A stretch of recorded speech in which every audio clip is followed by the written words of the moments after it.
Assalamualaikum warahmatullahi wabarakatuh. Perkenalkan, nama saya Pascalia Toneno dengan NIM 2020 520033. Pada kesempatan ini saya akan mempresentasikan materi SIG, yaitu Sistem Informasi Geografis.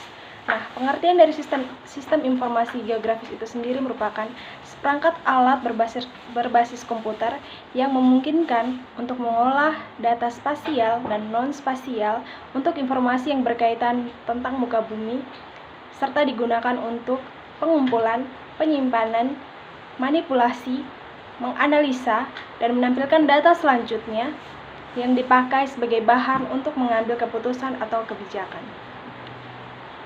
Nah, berikut merupakan keunggulan-keunggulan dari SIG. Yang pertama, penanganan dan data geospasial menjadi lebih baik dalam format baku. Yang kedua, revisi dan pemutakhiran data menjadi lebih mudah. Yang ketiga, data geospasial dan informasi mudah dicari, dianalisis, dan dipresentasikan. Yang keempat, menjadi produk yang mempunyai nilai tambah. Yang kelima, kemampuan menukar data geospasial. Yang keenam, menghemat waktu dan biaya. Dan yang ketujuh, keputusan yang diambil menjadi lebih baik. Nah, berikut merupakan aplikasi dalam SIG. Yang pertama, perusahaan. Nah, dalam perusahaan meliputi PDAM, PLN, Telkom, dan gas. Yang kedua, transportasi antar kota meliputi PCKA, kapal laut, bus, taksi, dan travel. Dan yang kelima, sumber daya alam yang meliputi perusahaan tambang, pertanian, pesisir, dan laut, serta lingkungan. Nah, berikut merupakan komponen-komponen dari SIG. Nah, menurut Esri tahun 1998, sistem informasi geografis terdiri dari 5 komponen utama, yaitu 1. Perangkat keras atau hardware, dan yang kedua, perangkat lunak atau software, dan yang ketiga, data, keempat, metode dan prosedur, dan yang kelima, sumber daya manusia atau people. Berikut merupakan dunia nyata dalam SIG. Dalam banyak hal, SIG menyajikan pandangan atau persepsi terhadap dunia nyata atau real world. Untuk menghasilkan persepsi ini, dilibatkan proses-proses yang jarang sekali bersifat langsung dan mudah dipahami seketika, karena dunia nyata atau realistis bersifat tidak teratur atau irregular, kompleks, dan secara bertahap mengalami perubahan yang tidak mudah diprediksi. Dengan demikian, persepsi dari dunia nyata akan sangat bergantung pada si pengamat atau bersifat subjektif.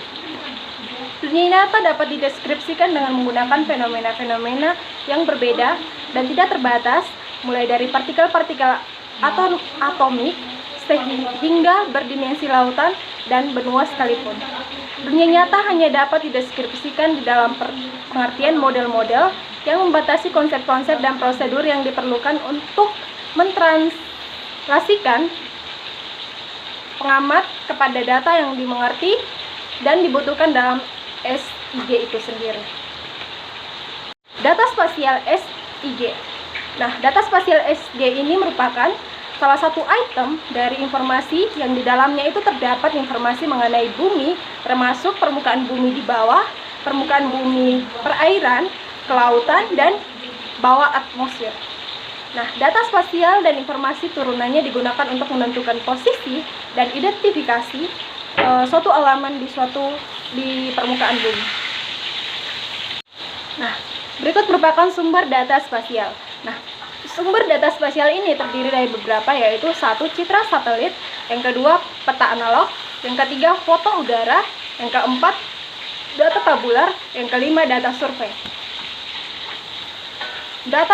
Data penginderaan jauh. Teknologi penginderaan jauh atau remote sensing berkembang pesat serta eksplorasi antariksa berlangsung sejak tahun 1960-an dengan mengorbitnya satelit-satelit Gemini, Apollo, Sputnik, dan Phileas. Nah, penginderaan jauh didefinisikan sebagai suatu metode untuk mengenal dan menentukan objek di permukaan bumi tanpa melalui kontak langsung dengan objek tersebut. Banyak pakar menerbitkan batasan penginderaan jauh hanya mencakup pemanfaatan gelombang elektromagnetik saja, sedangkan penginderaan yang memanfaatkan sifat bumi seperti kemagnetan, gaya berat, dan seismik tidak termasuk dalam klasifikasi ini. Namun, sebagai pakar memasukkan pengukuran sifat fisik bumi ke dalam lingkup penginderaan jauh.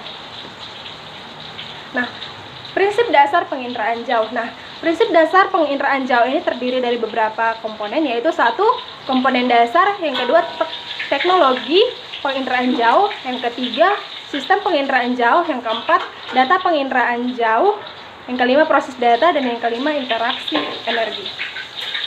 Nah, komponen dasar dalam penginderaan jauh terdiri dari beberapa, yaitu satu, target, dua, sumber energi, tiga, alur transmisi, dan yang terakhir adalah sensor. Nah, kualitas data SG ini dapat dilihat dalam komponen SIG itu sendiri, yakni satu, akurasi, dua, resolusi, tiga, konsistensi, dan yang terakhir adalah lengkap. Nah, berikut merupakan teknik penginputan data. Nah, teknik penginputan data ini terdiri dari beberapa, yaitu yang pertama, digitasi, yang kedua, pemindaian otomatis, yang ketiga, konversi dari sistem lain. Sekian dan terima kasih. Wassalamualaikum warahmatullahi wabarakatuh.